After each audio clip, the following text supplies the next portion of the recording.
Mobilize. Psicologia e qualidade de vida. Olá, pessoal, nós aqui de volta, eu, Marta Magalhães. Eu, Adriana Amaral, para o nosso segundo episódio da terceira temporada do nosso podcast. Hoje nós vamos falar sobre funções de contato. O que é isso, Marta? Que nome técnico é esse? Então, as funções de contato na gestalterapia, ela se apresenta para além dos 5 sentidos, né? Ela também se apresenta para o falar e para o movimentar. Então, acho que vale a pena a gente começar a pensar agora como é que é a nossa escuta.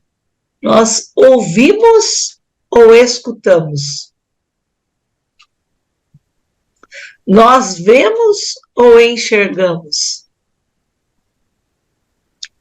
Será que na hora da nossa alimentação, o nosso paladar, ele está sentindo o gosto ou ele está simplesmente sendo deglutida a comida enquanto eu estou com outro pensamento e nem a mastigação está correta? E o sistema excretor nesse momento sofre, né? Que vai tudo inteiro lá para o intestino. Uhum. E o nosso olfato? Como é bom, né? Cheirinho bom. E como a gente sabe quando o cheirinho é desagradável? Nosso olfato está bem cuidado? E o nosso tato? Nós conseguimos tomar o nosso banho e sentir o nosso corpo? Um bom exemplo, entramos no banho de forma automática. Eu falei do ouvir, enxergar. 5 já. Então agora, e o falar? Nós falamos e escutamos ou só falamos? E o que eu falo e como eu falo, eu dou conta? E o meu movimento? É um movimento desajustado ou é um movimento que tem a ver com a minha fala? Como é que é esse movimento? É um movimento de alerta ou é um movimento bloqueado? E quando eu vou pensar nos meus treinos, seja para o meu trabalho ou seja para o meu lazer, eu preparo isso antes ou eu vou no automático? Como é que eu funciono, né? Vamos pensar um pouco nisso, Dri?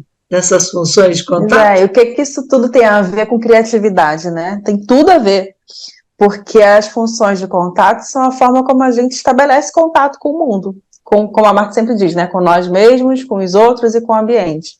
Então, se eu tenho isso engessado, se eu tenho uma fala arrastada ou rápida demais que eu não consigo nem respirar, se eu só estou vendo as coisas, mas não estou enxergando, não estou olhando para além, não estou conseguindo desenvolver, ouvir, porque eu estou tão concentrada em alguma coisa que eu não consigo ouvir outros ruídos, outros sons, outras pessoas.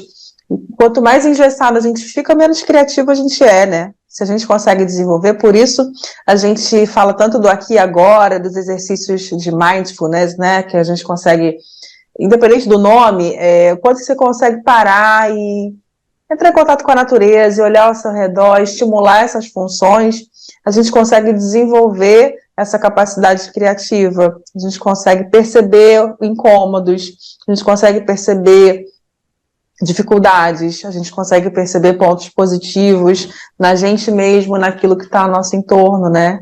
Então, essa autoconsciência vem dessas funções de contato.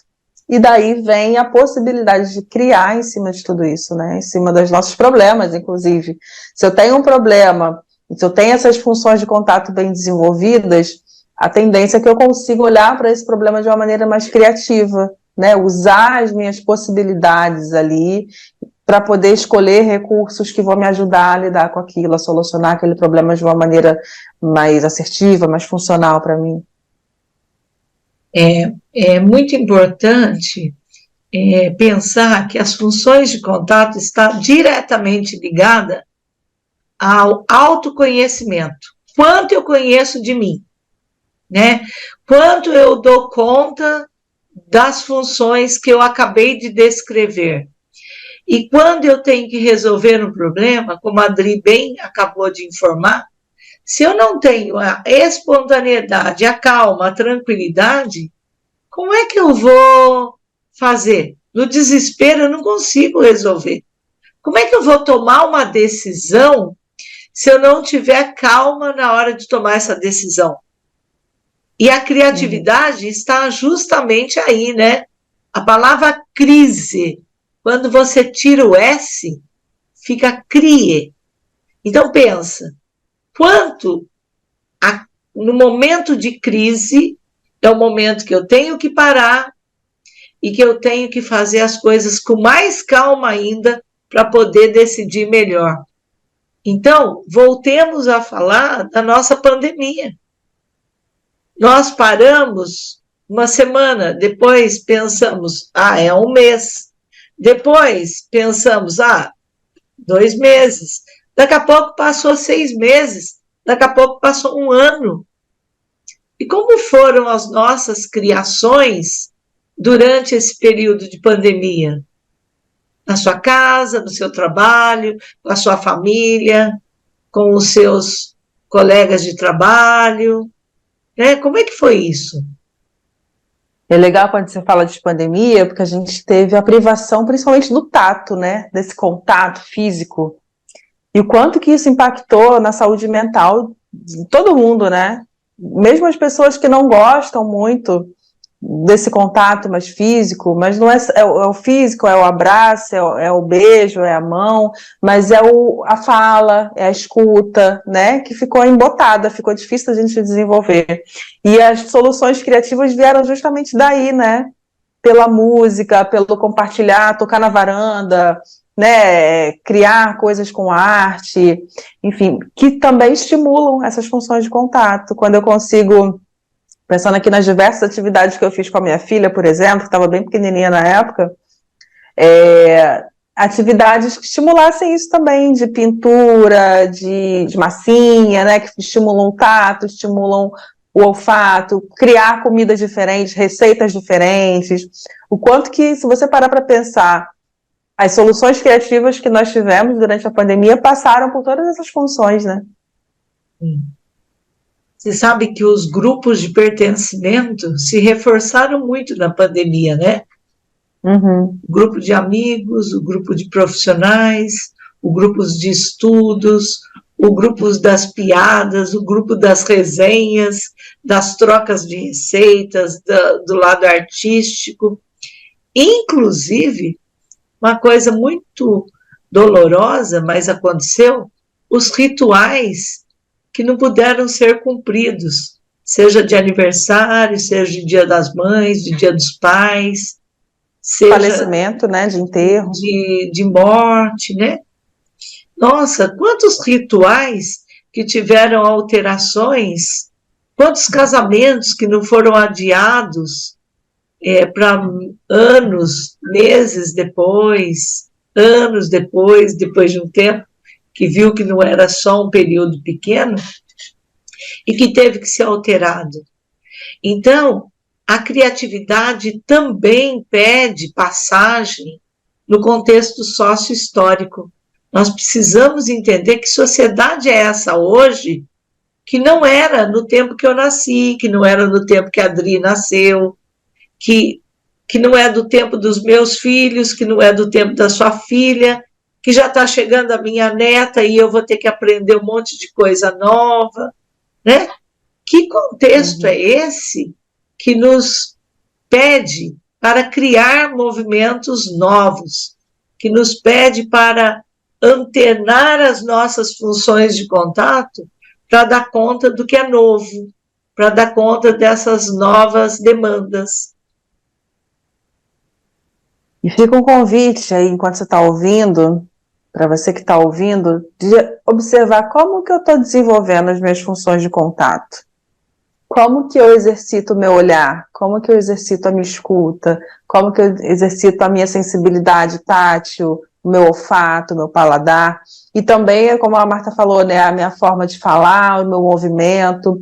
Mesmo para você que tem alguma dificuldade de movimento, né, tem pessoas que às vezes têm paralisias ou têm dores, né, mas de qualquer forma, como é possível movimentar esse corpo de uma maneira funcional, de uma maneira mais saudável, independente das dificuldades. Mas quando a gente fala das funções de contato, é isso também, assim, cada um desenvolver a forma mais plena possível de desenvolver as suas funções de contato. Não existe uma forma correta. Mas como que você pode fazer isso? A própria Marta já deu o exemplo do banho, né? Compra um sabonete diferente, com uma textura diferente, um cheiro diferente, de vez em quando toma banho com ele. Experimenta uma comida, um molho diferente, ou pelo menos mastigar com calma, né? Algum momento do seu dia parar, mastigar e sentir, tentar fazer esse exercício de identificar os sabores. Às vezes eu brinco com a minha filha, eu vou pegar só, eu fecho o olho, pego só uma coisa que está no prato, adivinha o que é? Ah, agora é só o arroz, agora foi só o frango, agora foi a alface, né? Estimular esses sentidos. Quando ouvir uma música, tentar ouvir todos os instrumentos, o backing vocal, né, o coro, a gradação da voz, se é aguda, se é grave, são estímulos simples, né, que a gente consegue desenvolver. Às vezes a gente ouve a música, está ouvindo. Eu mesmo faço isso, às vezes eu ouço a música, uma música que eu conheço há muitos anos, e olha, eu nunca tinha ouvido esse coro nessa parte. Eu nunca tinha ouvido que essa música tem esse instrumento aqui que reforça essa palavra. O quanto que isso é rico, né? Isso traz uma energia diferente para a gente, renova também, né, a nossa existência mesmo. Uma outra coisa que vale a pena destacar aqui é que nessa correria que está sendo imposta no mundo moderno, de ter que dar conta e de ter que mais e mais e mais, que inclusive o Byung-Chul Han vem falando dessa sociedade do cansaço, é a higiene do sono, né? Uhum. Será que nós estamos cuidando disso? Ou a gente está tão agitado que não consegue dar uma parada para dormir, né? Eu fico pensando que nós mulheres, quando os homens também, alguns na andropausa, as mulheres na menopausa, às vezes por questões hormonais, as mulheres mudam a sua rotina de sono, às vezes sofrem de insônia, até o organismo se autorregular, ele sofre um pouco tudo isso, né? E aí nós precisamos dessas técnicas de mindfulness, nós precisamos das orações, nós precisamos desse contato mais calmo, mais tranquilo com a nossa respiração, né? Então é muito importante pensar agora se eu estou me olhando na totalidade. O que é me olhar na totalidade? Meu ser biológico, meu ser físico, meu ser psíquico, meu ser social e meu ser espiritual. Será que eu estou conseguindo olhar tudo isso? Será que eu estou conseguindo dar conta desse todo? Porque se eu não dou conta desse todo, eu também não vou dar conta das funções de contato.